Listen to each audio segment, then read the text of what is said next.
With a robust pipeline of rulemaking set for the year ahead, I think it's instructive first to contextualize them in the years that they follow.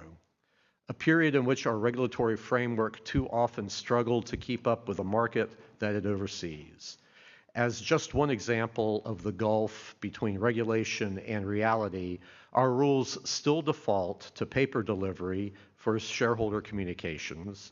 In an age of algorithmic trading and artificial intelligence, I believe that requirement ought to be a relic and not a standard. Second, and on that note, a refusal to update the SEC's rules paired with a misguided regulation by enforcement campaign has killed many would-be products or driven them offshore. When innovators cannot discern fit-for-purpose rules, or when they face the prospect of a subpoena as the response to good faith efforts to comply, the rational response is to build elsewhere. And they did.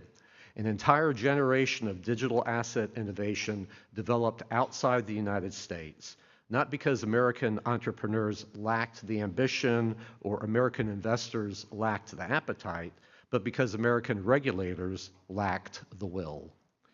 Third, decades of accretive rulemaking have compounded into a compliance labyrinth so elaborate that it sustains entire industries whose sole function is to help public companies to navigate the SEC's complex regulatory framework. When the cost of accessing America's capital markets includes retaining specialists to decode the SEC's regulatory regime to produce disclosure that only an academic would appreciate, then something is very clearly and deeply amiss. Our goal should be to increase the cost of fraud and manipulation, not the cost of compliance itself. So against that backdrop, every initiative towards which the SEC is working and every rule that we propose, every interpretation that we release, and every institutional reform that we undertake largely falls into one of three categories. Those that advance our rules to align with how markets operate today.